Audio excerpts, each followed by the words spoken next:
Continuando com o nosso estudo do livro Consolador, que é o Espiritismo, na sua feição de Consolador prometido pelo Cristo, com aspecto científico, filosófico e religioso, é explicado por Emmanuel durante os estudos com Chico Xavier. Esse capítulo é a afeição. Os itens serão simpatia e antipatia, amizade, Instituto da Família, famílias espirituais, chefe espiritual, afinidade no plano invisível, casar ou não casar, manifestações de sensibilidade, a cólera, o remorso, o ciúme, autoeducação nos problemas sexuais. Questão 173. Como devemos entender a simpatia ou a antipatia? Nos responde Emmanuel. A simpatia e a antipatia têm as suas raízes profundas no espírito, na sutilíssima entrosagem dos fluidos peculiares a cada um, e quase sempre, de modo geral, atestam uma renovação das sensações experimentadas pela criatura, desde o pretérito delituoso, em iguais circunstâncias. Devemos, porém, considerar que toda antipatia aparentemente é mais justa, deve morrer para dar lugar à simpatia que edifica o coração para o trabalho construtivo e legítimo da fraternidade. Questão 174. Poderemos obter uma definição da amizade? Diz Emmanuel, na gradação dos sentimentos humanos, a amizade sincera é bem o oásis de repouso para o caminheiro da vida, na sua jornada de aperfeiçoamento. Quem sabe ser amigo verdadeiro é sempre o emissário da ventura e da paz, alistando-se nas fileiras dos discípulos de Jesus pela iluminação natural do Espírito, que conquistando as mais vastas simpatias entre os encarnados e as entidades bondosas do invisível, sabe irradiar por toda parte as vibrações dos sentimentos purificadores. Ter amizade é ter coração que ama e esclarece, que compreende e perdoa nas horas mais amargas da vida. Jesus é o divino amigo da humanidade. Saibamos compreender a sua afeição sublime e transformaremos os nossos ambientes afetivos num oceano de paz e consolação perenes. Questão 175. O Instituto da Família é organizado no plano espiritual antes de projetar-se na Terra? Diz Emmanuel. O colégio familiar tem suas origens sagradas na esfera espiritual. Em seus laços, reúnem-se todos aqueles que se comprometeram no além a desenvolver na terra uma tarefa construtiva da fraternidade real e definitiva. Preponderam nesse instituto divino os elos do amor, fundidos nas experiências de outras eras. Todavia, aí ocorrem igualmente os ódios e as perseguições do pretérito obscuro, a fim de transfundirem em solidariedade fraternal com vistas ao futuro. É nas dificuldades provadas em comum, nas dores e nas experiências recebidas na mesma estrada de evolução redentora, que se olvidam as amarguras do passado longínquo, transformando-se todos os sentimentos inferiores em expressões regeneradas e santificadas. Purificadas afeições acima dos laços do sangue, o sagrado Instituto da Família se perpetua no infinito através dos laços imperecíveis do Espírito. Questão 176. As famílias espirituais no plano invisível são agrupadas em falanges e aumentam ou diminuem, como se verifica na Terra? Responde. Os núcleos familiares do além se agrupam, igualmente, em falanges, continuando aí a obra de iluminação e de redenção de alguns componentes dos grupos, elementos mais rebeldes ou estacionários, que são impelidos pelos seus companheiros afins aos esforços edificantes na conquista do amor e da sabedoria. De maneira natural, todos esses núcleos se dilatam à medida que se aproximam da compreensão do Onipotente, até alcançarem o luminoso plano da unificação divina, com as aquisições eternas e inalienáveis do infinito. Questão 177. As famílias espirituais possuem também um chefe?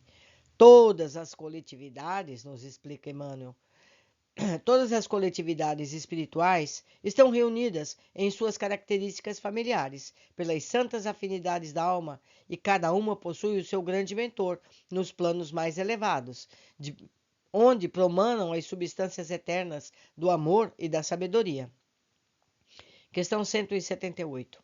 Poderíamos receber algum esclarecimento sobre a lei das afinidades entre os espíritos desencarnados? Resposta. Na Terra, as criaturas humanas muitas vezes revelam as suas afinidades nos interesses materiais, que podem dissimular a verdadeira posição moral da personalidade.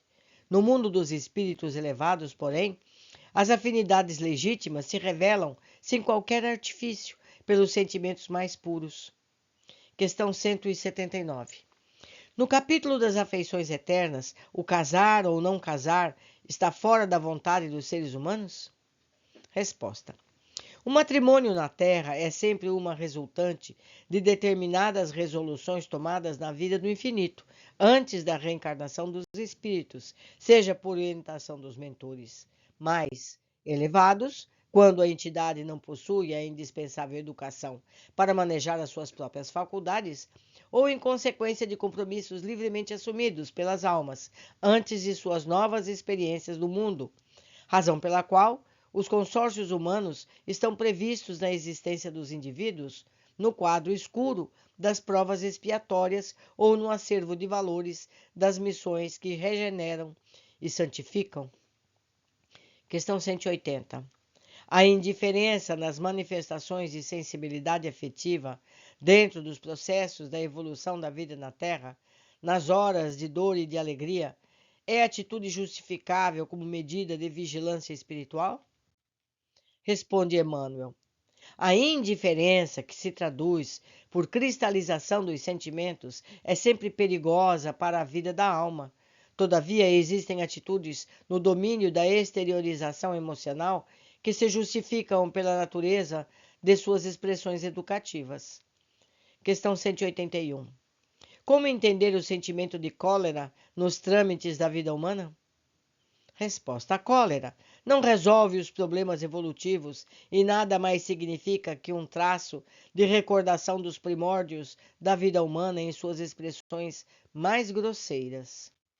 A energia serena edifica sempre, na construção dos sentimentos purificadores, mas a cólera impulsiva, nos seus movimentos atrabilhários, é um vinho envenenado de cuja embriaguez a alma desperta, sempre com o coração tocado de amargosos ressaibos. Questão 182. O remorso é uma punição? Responde Emmanuel. O remorso é a força que prepara o arrependimento, como esse é a energia que precede o esforço regenerador. Choque espiritual nas suas características profundas, o remorso é interstício para a luz, através do qual recebe o ser humano a cooperação indireta de seus amigos invisíveis, a fim de retificar seus desvios e renovar seus valores morais na jornada para Deus. Questão 183. Como se interpreta o ciúme no plano espiritual? Resposta. O ciúme, propriamente considerado nas suas expressões de escândalo e violência, é um indício de atraso moral ou de estacionamento no egoísmo. Dolorosa situação que o ser humano somente vencerá a golpes de muito esforço, na oração e na vigilância, de modo a enriquecer o seu íntimo com a luz do amor universal, começando pela piedade para com todos os que sofrem e erram, guardando também a disposição sadia para cooperar na elevação de cada um. Só a compreensão da vida, colocando-nos em situação de quem errou ou de quem sofre, a fim de iluminarmos o raciocínio para a análise serena dos acontecimentos, poderá aniquilar o ciúme no coração, de modo a cerrar-se a porta do perigo, pela qual toda a alma pode atirar-se a terríveis tentações, com largos reflexos nos dias do futuro. Questão 184. Como devemos efetuar nossa autoeducação, esclarecida pela luz do Evangelho, nos problemas das atrações sexuais, cujas tendências egoístas tantas vezes nos levam a atitudes antifraternais? Resposta. Não devemos esquecer que o amor sexual deve ser entendido como o impulso da vida que conduz o ser humano às grandes realizações do amor divino, através da progressividade de sua espiritualização no devotamento e no sacrifício. Toda vez que experimentarmos disposições antifraternas em seu círculo, isso significa que preponderam em vossa organização psíquica as recordações prejudiciais tendentes ao estacionamento da marcha evolutiva. É aí que surge o esforço da autoeducação, porquanto toda criatura necessita resolver o problema da renovação dos seus próprios valores. Havereis de observar que Deus não extermina as paixões dos seres humanos, mas fala-as evoluir, convertendo-as pela dor em sagrados patrimônios da alma, competindo às criaturas dominar o coração, guiar os impulsos, orientar as tendências na evolução sublime dos seus sentimentos.